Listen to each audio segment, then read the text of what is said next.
like vanilla folders or anything, so what we'll do is just use these pieces of paper, just put them between his arms, and hypothetically, so we would then take and measure right around at the nipple line is a good point of reference, and go from one to the other like so.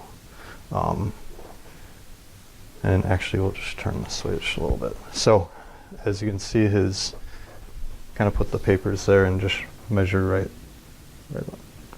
Oh, hold on. Move this camera.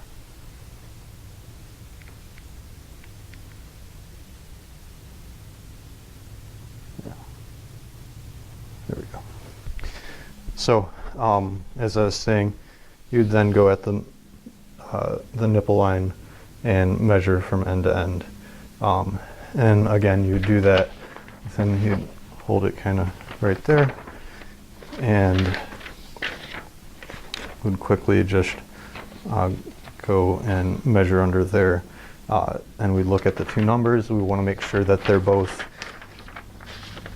at, that the anterior is half the size, or half the length of the transverse. Otherwise, if they're both equal, then most likely the person has some sort of COPD issue, isn't able to fully expel their, or fully let their lungs relax in between expiration and inspiration.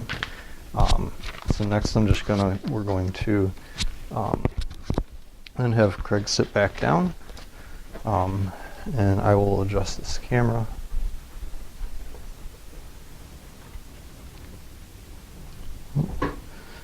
And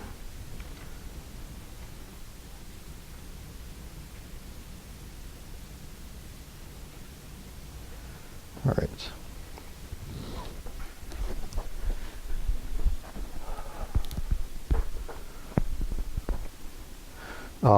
First I'm going to have him we're going to look at the jugular veins, look for distension.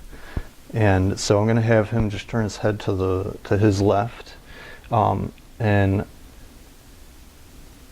I'm just looking for his jugular vein to be distended, which it's not. You can see pulses and everything, the pulsation, but it's not. There's no distension. Normally, if you did see any distension, you'd take a ruler, which I don't have, so I'm just going to take this pen and the butt of the butter knife and have it pointed not at Craig, but you just find you'd feel for the angle of Lewis, which is the top of like the sternum, and then there's like a shield-looking piece of cartilage that connects the collarbone or the clavicles together.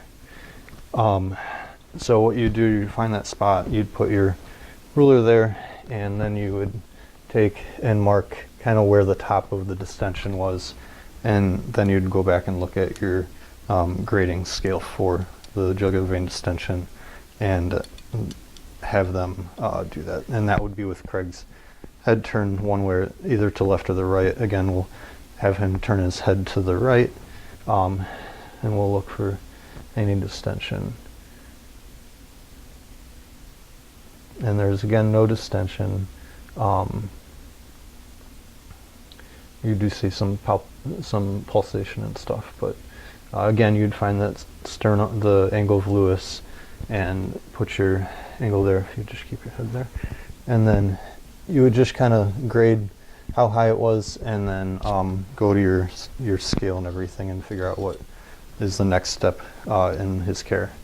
The next thing we'll do is I'm going to assess his carotid arteries, and so we're going to start with his right one, and easily palpable.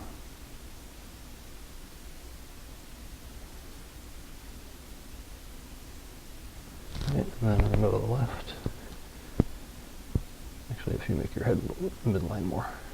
No, midline.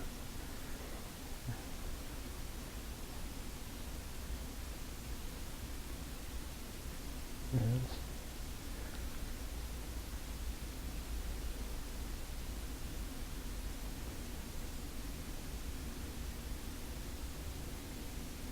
Actually, can you move your head so it's like that? There you go.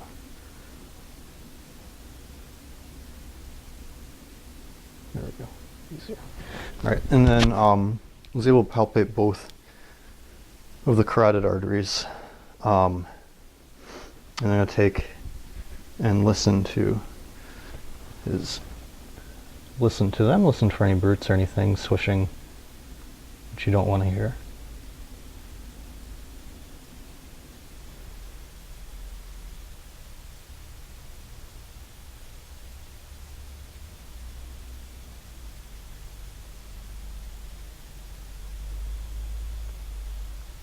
Okay, that one's good. No brutes or any swishing, any adventitious sounds that you don't want to hear.